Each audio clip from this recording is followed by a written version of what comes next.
ஆர்வனேஸ் உறவுகள் அனைவருக்கும் இந்த புதன் பரப்பின் மகிழ்வான காலை உற்சாக வணக்கம் வணக்கம் வணக்கம். இந்த நாள் இனிய நாளாக அமைய இந்த நொடி வரைக்கும் எங்கள் எல்லோரையும் மூச்சு விட வைத்த ஆரோக்கியத்தில் உட்கார வச்ச கடவுளுக்கு முறை நன்றி பகிர்ந்து இன்று அனைத்து நல்ல தினங்களை கொண்டாடுகின்றிருக்கும் எல்லோருக்குமே இனிதர வாழ்த்துக்களையும் கூறியபடியே இன்றைய நாள் நிகழ்ச்சிகளுக்குள் இணைந்து செல்லலாம்.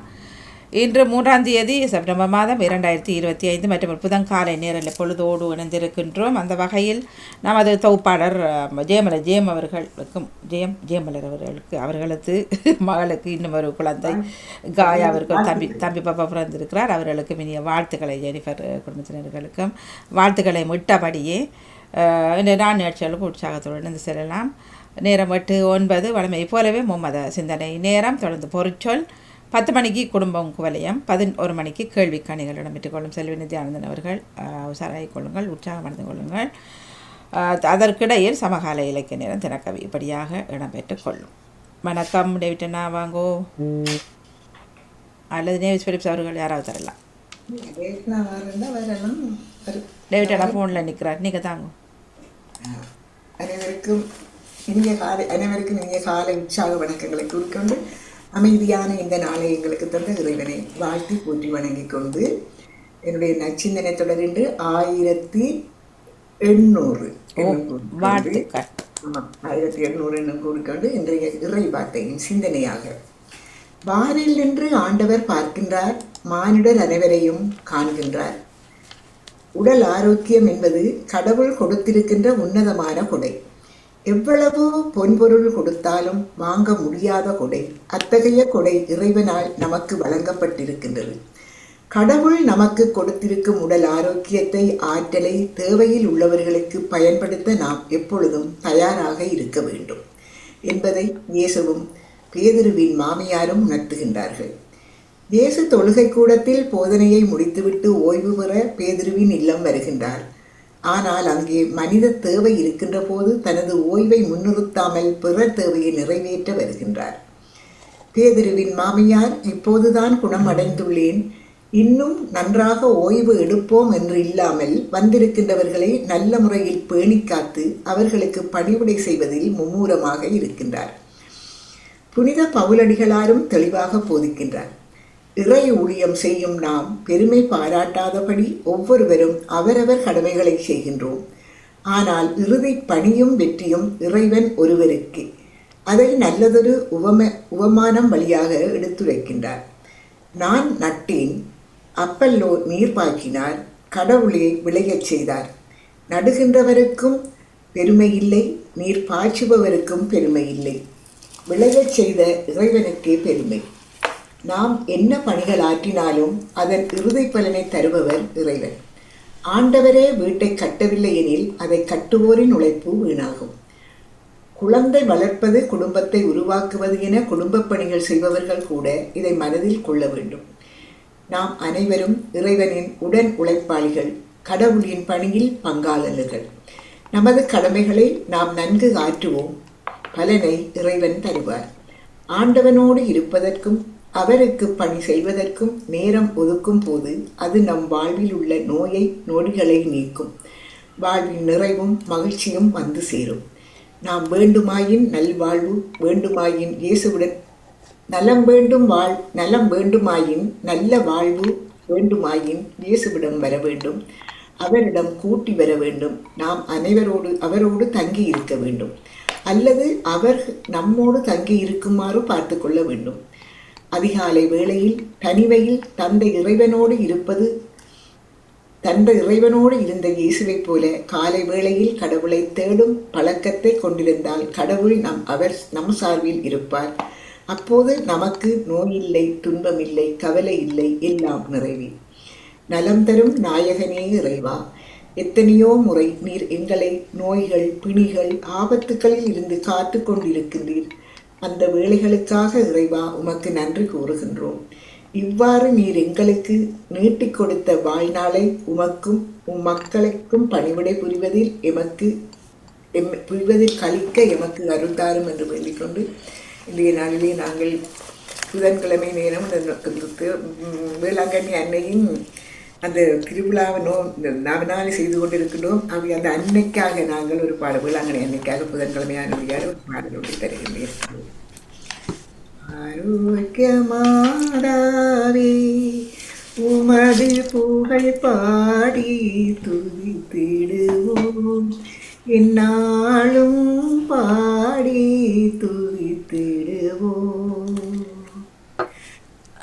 ஆரோக்கியமாதாவே உமது புகழ் பாடி துதித்திடுவோம், எந்நாளும் பாடி துதித்திடுவோம். அலைகள் மோதிடும் கடற்கரை தண்ணீர் அமர்ந்திட ஆசை கொண்டாயே. அலைகள் மோதிடும் கடற்கரை தண்ணீர் அமர்ந்திட ஆசை கொண்டாயே. பரவனின் திருப்புகழ் பாடிய உம்மையும் அன்னை என்றே நாம் மகிழ்வோமே, அன்னை என்றே நாம் அழைப்போமே.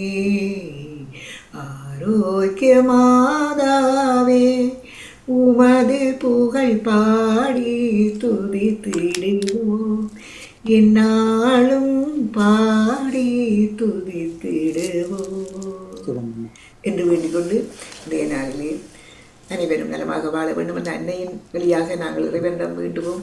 அன்பான தேவதாயே, எங்களுடைய தேவைகளை அறிந்திருக்கின்ற நீர் அன்னையின் வழியாக ஒரு தாய் தன் மகன் பிள்ளைகளின் தேவைகளை உணர்ந்து தந்தையிடம் மக்களாக பரிந்து பேசுவது போல அன்னையிடம் பரிந்து பேசும்போது அந்த அன்னை எங்களுக்கு இறைமகனிடம் கேட்டு எங்களுக்கு அந்த நன்மைகளை வழங்குவார் என்ற நம்பிக்கையோடு நாங்களும் இந்த நாளில் நலமாக வாழ்வோம் என்று வேண்டிக்கொண்டு உங்களிடம் நண்பாக விடைபெறுகிறேன். திருமதி கலைவாணி மோகன் அவர்களே, நன்றி, வணக்கம். மிக்க மிக்க நன்றி, வணக்கம். ஜெயா நடேசன் அவர்கள் இன்று வர முடியாது அழைத்திருக்கின்றார். டேவிட் அண்ணா வணக்கம். இல்லை, அது ஃபோன்லேயே அதை நிற்கிறார், அதான் மியூட்டில் விட்டேன். நான் மியூட் எடுத்துகிட்டு பேசுங்க அண்ணா. வணக்கம் டேவிட் அண்ணா. வணக்கம் அம்மா. வணக்கம், மன்னிக்க வேணும். பரவாயில்ல, வாங்க. காலையில வேளாங்கண்ணியில இருந்து, இந்தியாவில் தமிழ்நாட்டில் வேளாங்கண்ணி கோவில்ல இருந்து சிஸ்டர் எடுத்திருந்தாங்க டெலிஃபோன். அதாவது வாணிக்கு சொல்ல வேண்டிய முக்கியமான நிகழ்வுகள். நான் 8ஆம் தேதி, அதாவது செப்டம்பர் மாதம் 8ஆம் தேதி நான் இந்தியாவுக்கு பயணம் போகிறேன். நான் பிரேமாக்காவும். சரி, நல்ல விஷயம். ஒரு மாதம் அங்கே இருந்துட்டு அதுக்கு பிறகுதான் வருவேன். ஆகவே வேளாங்கண்ணியில் வந்து அந்த கோயில் ரூம் புக் பண்ண சொன்னான் சிஸ்டர்கிட்ட. அப்போ அவள் தான் அடிச்சு ரூம் புக் பண்ணியிருக்கான்னு சொல்லி இருக்கிறா. அப்படிதான் இருந்தேன். சரி, நான் இப்போது நச்சரி ஆரம்பிப்போம். ஓகே, நன்றி. கடவுளின் பேரன்பில் எப்போதும் நிலையாக நம்பிக்கை வைத்துள்ளேன் என்கின்றார் சங்கீத ஆசிரியர். காலை வணக்கம் சகோதரி திருமதி கலைவாணி மோகன் அவர்களே, நலமாக உற்சாகமாக இருக்கின்றீர்களா? உற்சாக வணக்கம். நாங்கள் நலம். உற்சாகம். நீங்கள் எப்படி இருக்கிறீர்கள்? நான் நலமாக இருக்கின்றேன், நன்றிகள். உங்கள் குடும்ப நல உற்சாகத்திற்காக இறைவனை பிரார்த்தித்து பாமுக உறவுகளுக்கு காலை வணக்கம் கூறி கிறிஸ்தவ நற்சிந்தனை வழங்குபவர் பிரான்சில் இருந்து டேவிட். கிறிஸ்தவ நற்சிந்தனை தொடரன் 1919, பொதுக்காலம் 22ஆம் வாரம் என்ற புதன் தினமுமாகும். இன்று திருவை புனித பெரிய கிரகோரி அவர்களை நினைவு கூறுகின்றது. அன்பான உறவுகளே, இறைவனை நாம் புகழ்ந்து பாடுவோம். உம்மை உயர்த்தி உயர்த்தி உள்ளம் மகிழுதையா, உம்மை நோக்கி பார்த்து இதயம் துள்ளுதையா. உம்மை உயர்த்தி உயர்த்தி உள்ளம் மகிழுதையா, உம்மை நோக்கி பார்த்து இதயம் துள்ளுதையா. கரம் பிடித்து நடத்துகின்றீர், காலமெல்லாம் சுமக்கின்றீர். கரம் பிடித்து நடத்துகின்றீர், காலமெல்லாம் சுமக்கின்றீர். நன்றே நன்றே நன்றே நன்றே. உம்மை உயர்த்தி உயர்த்தி உள்ளம் மகிழுதையா, உம்மை நோக்கி பார்த்து இதயம் துள்ளுதையா. வாழ்த்தொலியாக ஏழைகளுக்கு அல்லேலுயா அல்லேலுயா, ஏழைகளுக்கு நற்செய்தியை அறிவிக்கவும் சிறைப்பட்டோர் விடுதலை அடைவரென முழக்கமிடவும் ஆண்டவர் என்னை அனுப்பியுள்ளார். அல்லேலுயா. இன்றைய நற்செய்தியாக புனித லூக்கா எழுதிய நற்செய்தியிலிருந்து வாசகம். அதிகாரம் 4, இறை வார்த்தைகள் 38 44 வரை. அக்காலத்தில் இயேசு தொழுகை கூடத்தை விட்டு சீமோன் வீட்டிற்குள் சென்றார். சீமோனின் மாமியார் கடும் காய்ச்சலால் துன்புற்ற நிலையில் இருந்தார். அவர்கள் அவருக்காக இயேசுவிடம் வேண்டினார்கள். இயேசு அவரருகில் நின்று காய்ச்சலை கடிந்து கொண்டார். அது அவரை விட்டு நீங்கிற்று.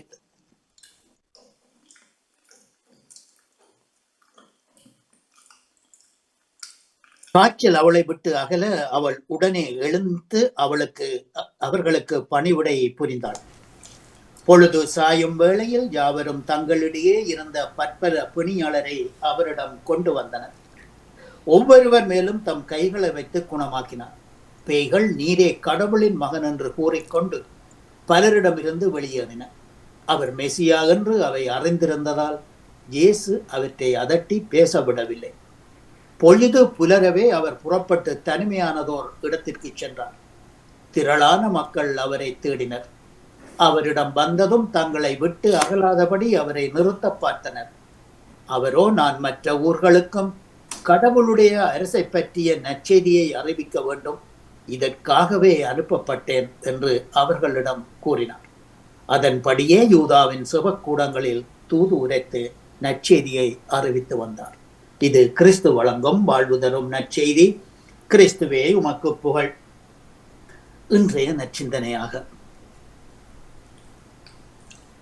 கடவுளை, இறைமகன் இயேசுவை பேய்கள் அறிந்திருந்தன. அவர் மெசியா என்று அறிந்திருந்ததால் இயேசு அவற்றை அதட்டி பேசப்படவில்லை. ஒன்று. இரண்டாவதாக, நான் மற்ற ஊர்களுக்கும் கடவுளுடைய அரசை பற்றிய நற்செய்தியை அறிவிக்க வேண்டும் என்று சொல்லி இன்றைய நற்செய்தியிலே இயேசு குறிப்பிடுகின்றார். அன்பான உறவுகளே, பேய்கள் கூட கடவுளின் மகன் என்று அறிந்திருக்கும் இந்த வேளையில் கூட நாம் கடவுளை அறியாமல் இருக்கின்றோம் என்பதுதான் மிகவும் வருத்தத்துக்குரியது. தவறான பாதையில் இட்டு சொல்லும் அந்த சாத்தான் என்று சொல்லக்கூடிய அந்த பேய் எங்களை உலகத்திலே பாவம் செய்வதற்கு தூண்டி எங்களை திசை திருப்பி இறைவனிடமிருந்து பிரித்து விடுகின்றது. அந்த பேய்கள் கூட, பிரித்துவிடும் பேய் கூட கடவுளின் மகன், நீரே கடவுளின் மகன் என்று சொல்லி இயேசுவை அறிக்கையிடுகின்றது. ஆகவே அன்பான உறவுகளே, முதலாவதாக இயேசுவின் பணிகளும் செயல்பாடுகளும் தொடர் நீட்சி கொண்டவை. இன்றைய நற்செய்தி 3 படி நிலைகளை குறித்து காட்டுகிறது. இதை புனித லூக்கா அவர்கள் நமக்கு அருமையாக தந்திருக்கின்றார். 1, குணமளிக்கும் பணி. 2வது, இறைவேண்டல். 3வது, நற்செய்தி அறிவிப்பு. அடுத்தடுத்து நிகழும் செயல்பாடுகள் அவருடைய பணியின் இலக்கையும் வீச்சையும் வேகத்தையும் அவசியத்தையும் முன்வைக்கின்றன. அவர் பயணமும் மக்கள் பணியும் ஊரங்கும் நாடெங்கும் தொடர்ந்து கொண்டே இருந்தன. 2வதாக இயேசுவின் தொடுதல் இங்கு குறிப்பிடப்படுகின்றது. நோயற்றவர் மீது கைகளை வைத்து அவர்களை குணமாக்கினார். இயேசுவின் தொடுதலில் குணமளிக்கும் வல்லமை புறப்படுக்கும். நாமும் நம்மையும் நோயிற்றிருக்கும் பிறரையும் இயேசுவிடம் கொண்டு வருவோம். அவர்களுக்காக நாம் மன்றாடுவோம். ஓட்டிசம் நோயினாலே பாதிக்கப்பட்டிருக்கிற பிள்ளைகளையும் அவர்களுடைய பெற்றோரையும் குடும்பத்தையும் நாம் இறைவனிடம் முன்வைப்போம். இயேசு எப்படி குணமாக்கினாரோ அந்த விசுவாசமும் நம்பிக்கையும் நாங்கள் ஜெபிப்போமாக இருந்தால் நிச்சயமாக ஒரு துளி கண்ணீரோடு நாங்கள் ஜெபிக்கும் போது அந்த ஜெபம் கேட்கப்படும். ஆகவே துன்ப வேளையில் ஆண்டவரை கூப்பிட்டால் அவர் துன்புற்ற நிலையில் இருப்போரை காத்திடுவார் என்று சொல்லி திருப்பாடல் 50வது பாடல் 15வது வசனம் குறிப்பிடுகின்றது. தொழுகை கூடத்தை விட்டு சிறிது நேரம் இளைப்பாறலாம் என்றெண்ணி சீமோன் வீட்டிற்கு இயேசு சென்றிருக்கலாம். ஆனால் துன்புற்றவருக்கு இயேசு துன்பத்தில் இருந்து விடுதலை தருகிறார். சீமோனின் மாமியாருக்கு இயேசு காய்ச்சலை மெதுவாக கடந்து கொள்ளவில்லை, அல்லது சிறிது நேரம் ஓய்வெடுத்த பின்பு குணப்படுத்தலாம் என்று நினைக்கவில்லை. மாறாக தேவையை அறிந்து உடனே குணப்படுத்தினார். நோயில் விழுந்து நொந்தவளின் முகம் மலர்ந்தது, நோய் நீங்கியது. எந்த அளவுக்கு சீக்கிரமாக இயேசு குணமளித்தாரோ அதே வேளையிலே குணமாக்கப்பட்டவர் எழுந்து இயேசுவுக்கும் சீடர்களுக்கும் பணிவிட செய்தார் சீமோனின் மாமியார். பேபிடித்த பலரையும் அவர் குணமாக்கினார். ஏனென்றால் பேயானது ஒன்று மனிதனை கடவுள் பக்கம் வர தடுத்தது, 2 மனிதனை தனிமைக்கும் சண்டை சச்சரவுக்கும் தூண்டியது, 3 இயேசுவின் அன்பை மறைத்தது, கடைக்கோடி எல்லை வரைக்கும் சென்று இறையாட்சியை பறைசாற்ற வந்த இயேசுவை மக்கள் வேறு இடத்துக்கு அனுப்ப மறுத்தனர். பள்ளிக்கூடத்தில் கல்லூரிகளில் பங்கில் ஒரு நற்செயல் செய்து பாராட்டு பெற்றுக்கொண்டு அங்கேயே இருந்து விடுகின்றோமா நாம்? இல்லைத்தானே. குறிப்பிட்ட மக்களுக்கும் நமக்கும் பிடித்தவர்களுக்கும் உதவிக்கரம் மட்டும் நீட்டுகின்றோமா? அல்லது இயேசுவை போன்ற எல்லோருக்கும் உதவ முன் வருகின்றோமா, நன்மை செய்கின்றோமா என்று சொல்லி இன்றைய நற்செய்தி நம்மை வியாபித்து நிற்கின்றது. ஆகவே இறைமகன் இயேசுவின் பாதையில் பிறருக்கு உதவுவோம், பிறரை அன்பு செய்வோம். இன்ன சிந்தனையில் இணைந்திருந்த அனைத்து பாமுக உறவுகட்கும் இந்நாளிலே இறைவன் நிறையாசி வழங்க வேண்டி எல்லோருக்கும் பொதுவான இறைவனை பிரார்த்தித்து விடப்படும் இன்றைய நாள் நிகழ்ச்சிகள் அனைத்தும் இனிதை நடைபெற வாழ்த்துக்கள் கூறி பன்மொழி கற்றல் ஊக்குவிப்பு மாதத்தில் நன்றியோடு விடைபெறுகின்றேன். அன்பு தங்கிய திருமதி கலைவாணி மோகன் அவர்களே, அன்பு நேயர்களே, மீண்டுமாக நாளைய தினம் உங்களுடன் இணையும் வரை அன்புடன் விடைபெற்றுக் கொள்கிறேன். நன்றி, வணக்கம். நன்றி. மிக நன்றி அண்ணா, தொடர்ந்து கொள்வோம். நன்றி, வணக்கம். பாலன் வேலுப்பிள்ளையவர் வணக்கம். வாங்கோ. இந்த நாளை காண தந்த தேவகுமாரனுக்கு இருதயத்தின் ஆழத்தந்து கோடான கோடி நன்றிகளை சொல்லிக் கொண்டு, இப்படி அவன் அன்பு சகோதரி திருமதி கலைவாணி மோகனுக்கும், இப்படி அவன் அன்பு சகோதரர் பாமோத்தில் அதிபர் அன்பு சகோதரர் திருவாளர் நடா மோகனுக்கும் மற்றும் பாமோத்தில் கலந்து சிறப்பிக்கின்ற அனைத்து குடும்ப உறவுகளுக்கும் மற்றும் பாமத்தை கேட்டு பார்த்து கொண்டிருக்கின்ற அனைத்து உறவுகளுக்கு எல்லோருக்கும் இனிமையான கால வழக்கங்களையும் சுரணங்களையும் விசாரித்தபடி எல்லோருக்கும் இயேசுராஜனுடைய ஆசீர்வாதங்கள் தினமும் கிடைக்கும்னு சொல்லி இயேசப்பாவோட பிரார்த்தனை எடுத்துக்கொண்டு இந்த கணவத்தி நோக்கி விடப்பிள்ளை பாலன் சகோதரி இலக்கம் சகோதரி 593 சொல்லிக்கொண்டு நீங்க சும்மா இருக்கீங்களா எல்லாரும்? ஓம், நல்ல உற்சாகமா இருக்கிறோம். நீங்க நல்லா தானே? நன்றி சகோதரி. இப்படியே பரிசுத்த வேதாகம பைபிள்ல இருந்து 17ஆம் அதிகாரம் இறை வார்த்தைகள் 11-19 மட்டும் மாற்றினான். இன்னொரு தொகுப்பாக ஆபிரகாமுக்கு தேவன் வந்து உடன்படிக்க பண்ணுவார். இந்த வம்சத்தில் பிறந்த சந்ததி முழுக்க பிறக்கிற ஆண் பிள்ளைகள் எல்லாருக்கும் 8ஆம் நாளில் விருத்தசேதனம் பண்ணணும்னு சொல்லி ஆபிரகாமோட உடன்படிக்கை செய்கிறார். அதன் பிறகு அப்படி உடன்படிக்கை செய்கிற பிறகு ஆபிரகாமுக்கு தேவன் தரிசனத்தில் சொல்கிறார், உனக்கும் ஒரு சொந்த சொல்லி தருவன், இந்த மனைவிக்கு இந்த பேர் சாராய் சொல்ற. சாராய வந்து நீ சாராயன்னு கூப்பிட வேண்டாம், அவள் பேர் சாராள். தேவன் தான் கொடுக்கார் சாராள் என்று. ஆபிராமுக்கு முதல் இருந்த பேர் ஆபிராம், என் தேவன் தான் மாற்றினவர் ஆபிரகாம் என்று பேரை. அப்படித்தான் மனைவி பேர் முதல் இருந்த பேர் வந்து சாராய் என்ன என்று சொல்றார்.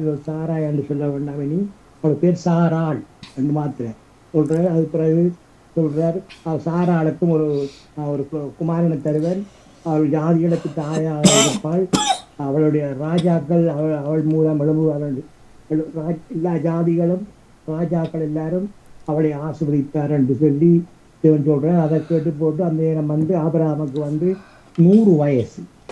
தேவன் சொல்லிக்கல, சாராள் மனைவிக்கு சாராளுக்கு 90 வயசு. அப்போ அவர் விழுந்து கும்பம் வந்து சிரிக்கிறார். என்னென்னு இந்த வயதில் பிள்ளை பிறக்குமோன்னு சொல்லி தன் இதயத்தில் நக்கி சிரிக்கிறார், பிறக்கம்னு சொல்லி. அதுக்கு பிறகு அப்போ ஏற்கனவே ஆகாருக்கு ஒரு பிள்ளை பிறந்திருக்கு ஆபிரகாமுக்கு, அவருக்கு இஸ்மவேல். அவருக்கு கத்திரையில் விண்ணப்பம் பண்ணுறார், இஸ்மவேல் நீங்கள் ஆசி வைக்கணும்னு சொல்லி விண்ணப்பம் பண்ணுறார் ஆபிரகாம்.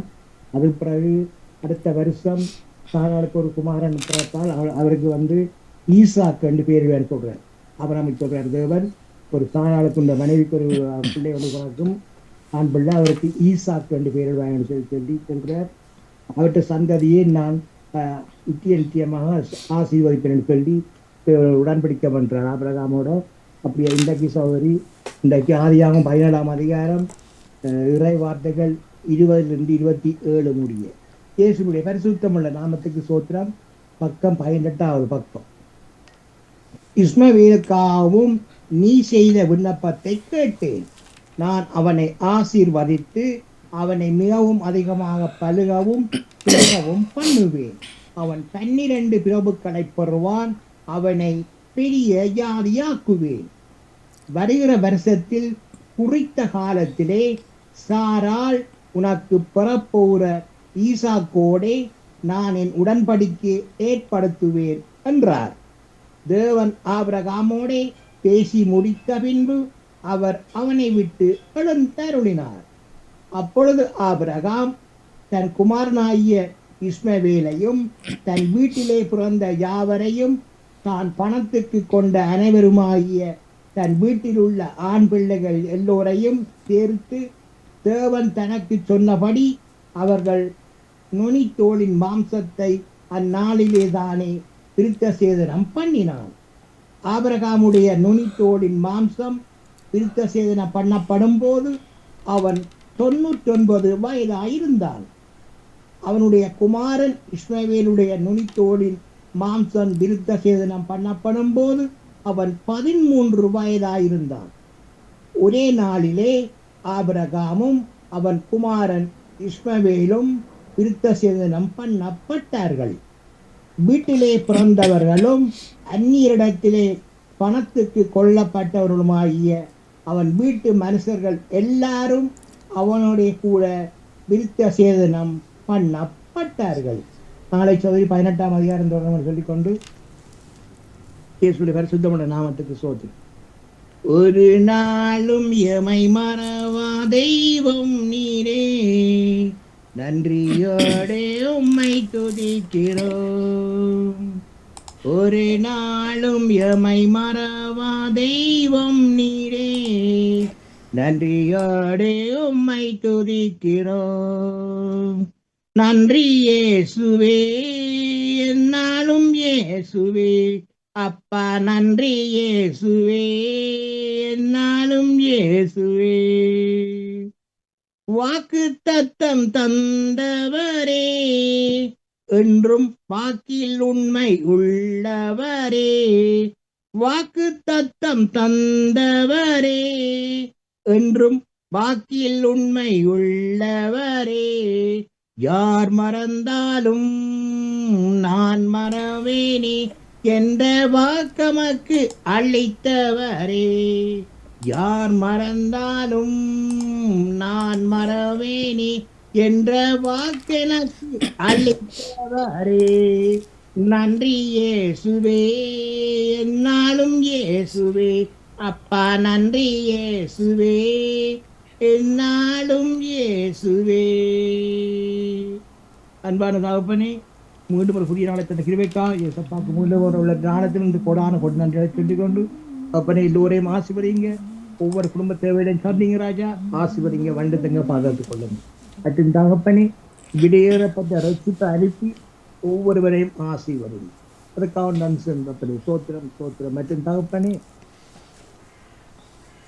வைத்தியசாலையில் படுத்திருக்க நோயாளிகள் மற்றும் நோயாளிகள் மற்றும் வீடுகள் இல்லாமல் வெளியில் தங்கி வச்சுக் கொண்டிருக்கிற அனைத்து நோயாளிகளும் சுகங்கள் கொடுத்து ஆசிர்வதிக்க ஜெபிக்கிறேன் ராஜா.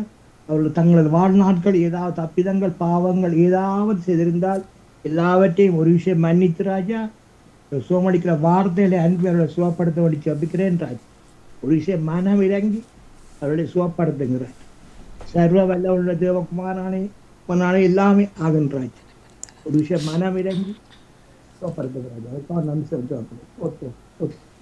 தகப்பனே, இந்த குழந்தைகளிலும் உடல்கள ரீதியில் தேவை குழந்தைகளிலும் நரம்பு மண்டலங்களை நீங்கள் சுகப்படுத்த வேண்டி ஜபிக்கிறேன் ராஜா. ஒரு விஷயம் தகப்பனே, அவருடைய பரிபூர்ண சுகப்படுத்தி அவருடைய ஆசீர்வதிக்கிறார்கள். இந்த குழந்தைகள் அன்னைக்கு தினமும் கைட்டு செய்யும் சகலவற்றையும் ஜபிக்கிறேன் ராஜா. அன்னு தினமும் அவருடைய கூடவே இருந்து அவருடைய வழிநடத்த முடியும்னு ஜபிக்கிறேன் தாப்பனே. அதுக்காக நன்றி தாப்பனே, சோத்திரம் சோத்திரம். மற்றும் தகப்பனே, இவர்களோட பெற்றோர்களுக்கு அன்னு தினமும் ஞானத்தையும் பலத்தையும் சோத்தையும் கொடுத்து அவருடைய ஆசீர்வாதத்தையும் வளர்த்தவனும் ஜபிக்கிறேன் ராஜா. அதுக்காக நன்றி தாப்பனே, சோத்திரம் சோத்திரம். மற்றும் தகப்பனே, குடும்பங்களுக்குள்ள கணவன் மனைவிக்குள்ள பிள்ளைகளுக்குள்ள குடும்ப உறவுகளுக்குள்ள ஆசீர்வாதங்களுக்கு தடைகளாக இருக்கிற பரம்பரையான சாபங்கள், மந்திர சூனிய சேவின கட்டுக்கள் யாவற்றையும் சர்வ வல்லவருடைய இயேசு கிறிஸ்துவின் நாமத்தினால கடிந்து கட்டி அப்புறப்படுத்துகிறேன். தோற்றம் தாப்பனே, குடும்பங்களை நிறைவாக ஆசிர்வதிங்க, தேவை அனைத்தையும் சந்திங்க. அதுக்காக நன்றி தாப்பனே, சோத்திரம் சோத்திரம். தாப்பனே, உங்களுடைய பிள்ளைகள் பிரியான மார்க்கமாக எந்தெந்த வாகனங்களில் வழியில் சென்று கொண்டிருக்கிறார்களோ, செல்ல இருக்கின்றார்களோ, மற்றும் எந்தெந்த இடங்களில் இருக்கின்றார்களோ எல்லா இடங்களிலும் உங்களது பிரசன்னம், உங்களது பாதுகாப்பு, உங்களது தயவு இருக்க ஜெபிக்கிறேன் ராஜா. ஒருவருக்கு கூட ஒரு சிறு விபத்துக்கள், பிறர் மூலம் இந்த தீங்கி விபத்துக்கள், ஆபத்துக்கள், பிரச்சனைகள், கொள்ளை நோய்கள் அணுகாவண்ணன் ராஜா. எல்லோரையும் ஆண்டு வினாடியும் இறகளால மூடிக்கிற பாதுகாப்பாக எடுத்தவர்கள் ஜெபிக்கிறேன் ராஜா. அப்படி இருக்கிறவர்கள் பார்த்து வரமைக்காகவும் இந்த நாளில் பாதுகாப்பாக வழிநடத்தி கொண்டிருப்பதற்காகவும் ஜேசப்பாவுக்கு முறை கோடி நன்றிகளை சொல்லிக் கொண்டு போத்திரம் மற்றும் தகப்பனே, பாமூகத்தின் அதிபர் குடும்பம் கைட்டு செய்யும் சகலவற்றையும் அவரோட கூடவே இருந்து ஆண்டு தினமும் அவர்களை ஆசீர்வதித்து பலப்படுத்தி அவர்களை ஆசீர்வதித்து அளித்து ஜெவங்களை எடுத்துக்கொண்டு சபை விட நன்றி வணக்கம். மிக்க மிக்க நன்றி, வணக்கம். நன்றி வணக்கம். நன்றி வணக்கம். நிறைவுக்கு வருகின்றது மும்மத சிந்தனை நேரம். மாணவர்கள் பிள்ளை அவர்கள், டேவிட் அண்டனி அவர்கள் மற்றும் நேவிஸ் பிலிப்ஸ் அவர்கள் இன்றைய பொழுதோ இணைந்திருந்தார்கள். ஒரு தகவல் நினைத்திருந்தார் என்று வர முடியாது என்று. வேறு யார்? ஆனால் அவர்கள் வாரதில்லை போல். சரி, வேறு ரஜினி அக்கா அவர் அப்பப்போ வந்து போவார். சரி, பார்ப்போம். நன்றி. பொது சிந்தனையில் இருப்பேன் கேட்டுக்கொண்டிருந்த உறவுகள் ஒரு முறை வந்து இணைந்து சிறப்பித்துக் கொள்ளலாம். நேரம் 8:34.